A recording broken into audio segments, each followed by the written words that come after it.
pessoal, vamos para a 13ª aula do curso de Mecânica Clássica e nessa aula a gente vai dar continuidade à aula anterior, onde a gente abordou sobre o movimento horizontal sujeito ao arrasto quadrático, né? Então, relembrando que a gente obteve na aula passada, né? Na aula passada a gente obteve a equação para velocidade, então a gente obteve a equação V dependendo do tempo, e a equação que a gente obteve foi essa expressão daqui. Então eu vou copiar ela aqui, né? E nessa aula a gente vai querer resolver essa equação para obter a posição em relação ao tempo, para a gente obter a função, né, da posição dessa forma. Então, para a gente fazer isso, a gente integra, né? Então eu vou colocar integrando essa equação acima, a gente vai ter o quê? A gente vai fazer uma integração aqui no tempo, então eu vou integrar no tempo variando de t0 igual a 0, que foi o que a gente supôs na aula passada, até um certo valor de t. Eu vou integrar então essa expressão daqui de cima, né? Então eu vou ter o Vx, eu vou chamar o t de um t' aqui, só para diferenciar desse limite superior aqui t, né? Isso daqui vai ser igual então a integração do outro lado também de 0 a t, dessa expressão V0x sobre t sobre tal, mais um dt', aqui lembrando do dt', né?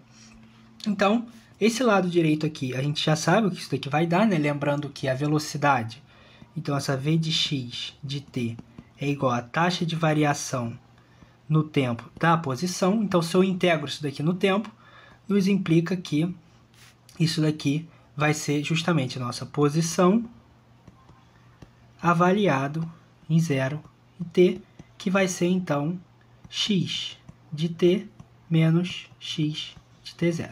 Então fica essa expressão dessa forma daqui, né? Isso daqui a gente pode chamar, né, mais para frente eu vou chamar isso aqui de um x0, né? Então x é a posição no tempo inicial.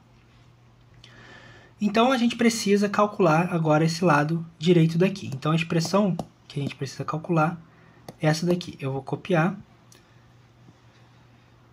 essa expressão e a gente tem o seguinte, essa integração daqui. Então, como que a gente faz isso, né? Para resolver essa integração, a gente pode fazer uma substituição de variável. Então, eu posso chamar um t' sobre tal mais um de um certo u, uma certa variável u. Se eu faço isso, tomando o diferencial dessa expressão daqui, a gente obtém que dt' sobre tal, esse 1 vai sumir, porque se eu derivar 1 vai dar 0, isso daqui vai ser igual ao du, né? Consequentemente, a gente tem que dt' vai ser igual a tal du. E os limites de integração vão ser o seguinte. Fazendo a substituição de variáveis, a gente vê que se t' vai para t, ou seja, nesse limite aqui superior, a gente vai ter que o nosso u, eu vou colocar aqui para baixo, o nosso u, ele vai para quem? Ele vai para t sobre tal mais 1. Agora, se o t' vai para 0, a gente tem que o nosso u ele vai para 1. É só olhando essa expressão daqui, né? Essa substituição que a gente fez, essa substituição de variáveis para integração. Consequentemente, a gente vai ficar com a seguinte integração. A gente vai ter uma integração de 1 a t sobre tal mais 1, de v0x sobre u, né? Porque a gente chamou isso tudo aqui embaixo de u, vezes tal du, onde a gente só utilizou essa expressão daqui, aqui, né, nesse lugar de dt'. Essa expressão, essa equação aqui, essa integral, a gente sabe resolver, então isso daqui vai ser quem? Como v0x e tal são constantes, eles saem da integração, isso daqui vai dar então para a gente um logaritmo de u avaliado em 1 e t sobre tal mais 1.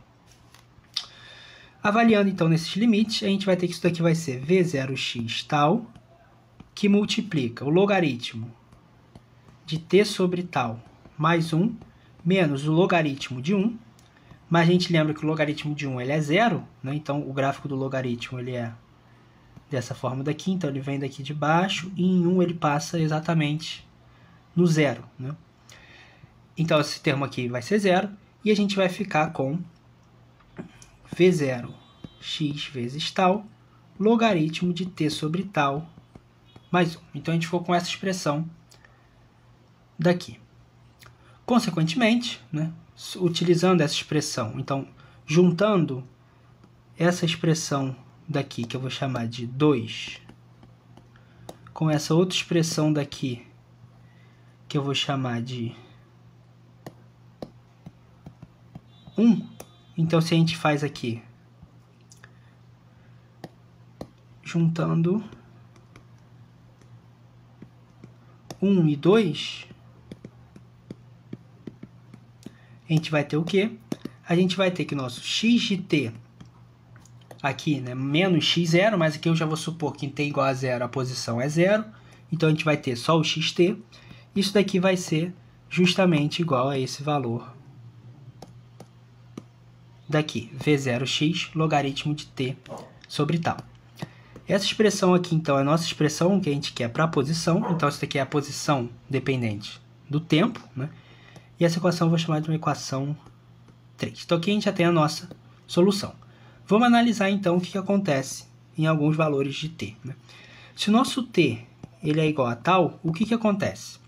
Se a gente substituir aqui no lugar de t tal, a gente vai obter que a nossa posição no tempo tal, ela vai ser v0x tal logaritmo de 1.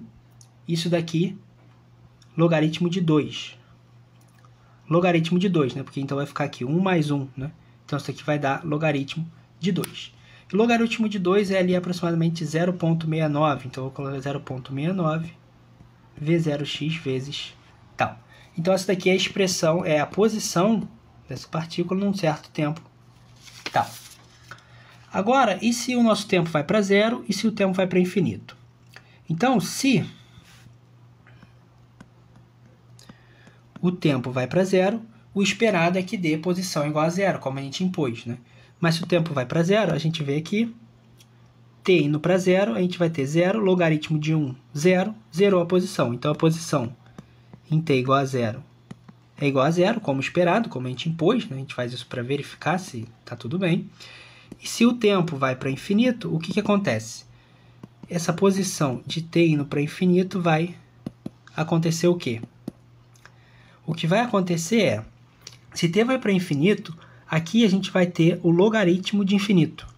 E o logaritmo de infinito é infinito, diverge. Então, o que acontece é que a nossa posição, ela diverge, né? Então, é esse o comportamento que a gente tem para posição. Na próxima aula, a gente vai passar para o caso vertical e logo em seguida a gente vai fazer uma comparação entre o arraste quadrático e linear.